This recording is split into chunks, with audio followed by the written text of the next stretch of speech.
रितु, आप है। रितु जी की हिस्ट्री कुछ ऐसी है कि इनको ट्यूबरक्लोसिस की दवाई पे काफी समय रखा गया। ट्यूबरक्लोसिस, याद रखिए कि एंटीबायोटिक, ट्यूबरक्लोसिस दवाई भी एंटीबायोटिक है। किसी को भी किसी भी कारण से कभी भी एंटीबायोटिक नहीं लेना चाहिए। एंटीबायोटिक यानी कि बैक्टीरिया के अगेंस्ट जो दवाई होती है, बैक्टीरिया को मारने की जो दवाई होती है, उसे बोलते हैं एंटीबायोटिक, है ना।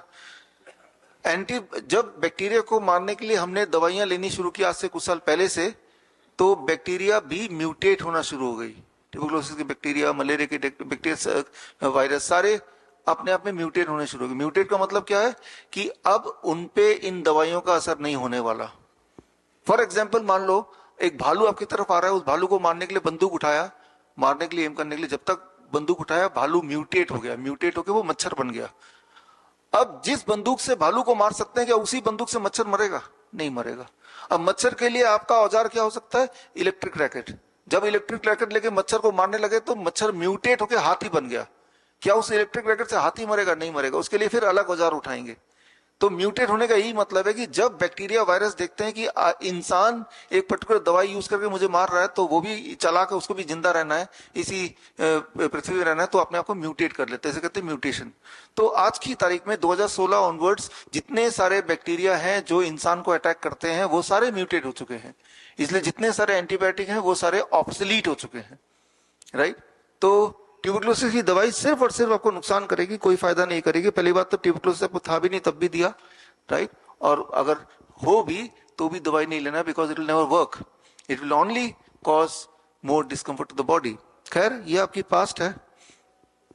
और अब आपका प्रेजेंट है कि बिसाइड आपका ब्लड शुगर आज का तो आपका 171 है, ठीक है, परफेक्ट है। और आपकी जो बॉडी पेन था, चेस्ट हैवीनेस था, तो वो उसमें इंप्रूवमेंट आ गया, स्लीप वो इंप्रूव हो गया, कॉन्स्टिपेशन वो रिड्यूस हो गया, है ना। तो ये है, ग्रेट।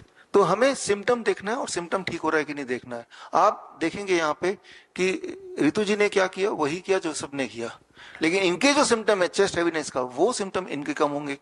नींद की दिक्कत तो वो इनका कम होगा, किसी को वूंड है तो वो कम हो रहा है ना। तो यानी कि यह है कि आप एक्चुअली एक डॉक्टर की तरह डॉक्टर बन गए। कोई भी पेशेंट आए आपके पास, किसी भी इलाज के लिए आए, किसी भी परेशानी से आए, सीधा सीधा ये डाइट ले लो, 6 बजे के बाद मत खाओ, 0 वोल्ट, राइट, थोड़ा बहुत सनलाइट।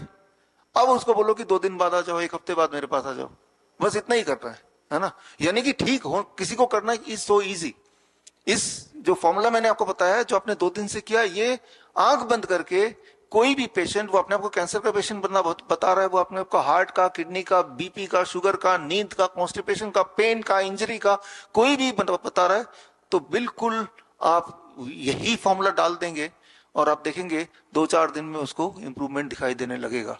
क्यों? क्योंकि आप सिर्फ एक काम कर रहे हैं, उसकी बीमारी को तो देख ही नहीं रहे, आप उसके सर्केडियन क्लॉक को ठीक कर रहे हैं, उसके बॉडी के रिदम को ठीक कर रहे हैं। बॉडी को रिदम को ठीक कर देंगे तो बॉडी अपने आप ठीक करेगा। ये काम बॉडी का है, लेकिन बॉडी को एक परिस्थिति दे रहे हैं where body can heal itself. इस बात को आपको समझना होगा। अगर आप डॉक्टर बीआरसी क्लिनिक या फिर डॉक्टर बीआरसी हॉस्पिटल खोलना चाहते हैं या फिर अपने एग्जिस्टिंग क्लिनिक या हॉस्पिटल को अपग्रेड करना चाहते हैं विद डॉक्टर बीआरसी प्रोटोकॉल, तो स्क्रीन पे दिए हुए लिंक में जाके फॉर्म भरें।